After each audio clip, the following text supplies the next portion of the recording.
وإذا كان الأكل هنا مشكلة، فإن الحلاقة معضلة لا يحس بها إلا من وضع رأسه تحت يد امرأة لتقص له شعره. والقضية ليست مزاحا أبدا، فكل محلات الحلاقة هنا بها النساء من تنفذ كل شيء، والوجه الحسن هو من يتولى المهمة بدلا من الرجال. وإذا استحسن أحدكم الأمور فنقول له يجب أن تجرب، ومن بعدها تطلق حكمك، سيما وقد تعود العرب على أن يحلقوا بمقص تمسكه الأيادي الخشنة وليست الناعمة بكل تأكيد.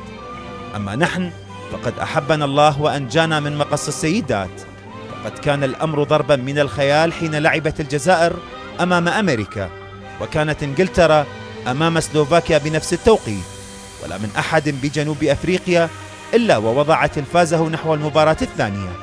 فصرنا حائرين ندور هنا وهناك حتى وجدناهم يشجعون بالعربية منتخبنا الوحيد،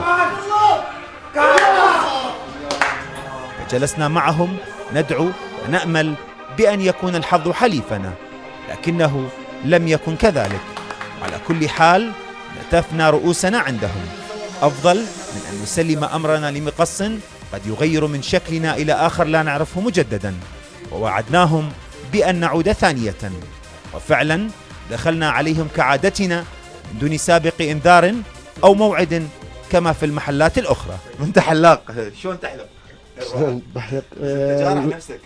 لا مو جارح نفسي، بحلق عادي والله. نعم. وإذا كان باب النجار مخلوعا كما يقول المثل، فإنهم درسوا هذه المرأة كيف تعمل قهوتهم على الطريقة العربية، كما علموها بعضا من كلماتنا. What is this? It's a cardamom. It's the Hell. herbs. Herbs. Yes. Nice. Very nice. Shukran. Yeah. Oh, what do you say? Shukran. Shukran. They teach you too much Arabic. Sukkar Shukran. Shukran. and Salam alaikum. Oh, salam alaikum. أما زبائنهم فقد تنوعوا كما في المحلات الأخرى، بعدما كسب العرب ثقة الجميع. It's very good. Gives you a good little cut. It's nice and neat at the end. Who's the better? But tell me the truth. Who's the better, the Arabic or here South African? No, for men, Arabic. ولعلنا محظوظين بدخول هذه الهولندية لكي تزين من نفسها، حتى أنها نطقت أسماءهم بلهجتنا. The gentleman, Mido there, he cuts my hair. What's his name? Mido. Mido. Yes. Short name. Short name Mido, yes. And this is Luai.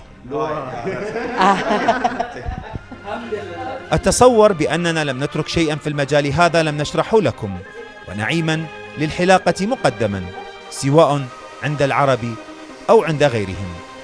عمار علي لأصداء العالم من جوهانسبرغ.